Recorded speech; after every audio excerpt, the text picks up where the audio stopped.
আমলা নির্ভরতা না কমালে দুর্নীতি দমন কমিশন সংস্কারের সফলতা আসবে না বলে জানালেন টিআইবি নির্বাহী পরিচালক ইফতেখারুজ্জামান। সকালে মানিক মিয়া এভিনিউয়ে সংসদ ভবনের সামনে আন্তর্জাতিক দুর্নীতি মুক্ত দিবস উপলক্ষে সচেতনতামূলক মানববন্ধনে তিনি কথা বলেন। জাতীয় নির্বাচনের পরেও দুদক সংস্কারের ধারাবাহিকতা ধরে রাখার পরামর্শ তার।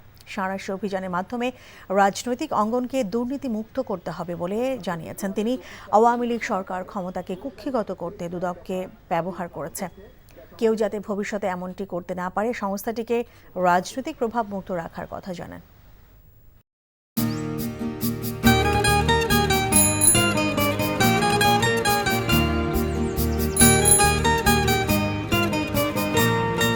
শুনেন, পুরুষ মানুষ তো এভাবে ভয় পেলে চলে না, মুখে সাহস রাখতে হয়।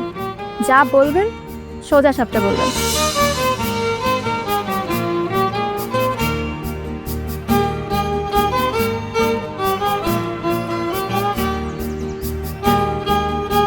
তো এই শীতে যে শীতের কাপড় ছাড়া আসছো, এটা কি ঠিক আছে? তোমাকে দেখার পর থেকে আমার জীবন থেকে শীত, গ্রীষ্ম, বর্ষা সব চলে গেছে, শুধুমাত্র তুমি আছো।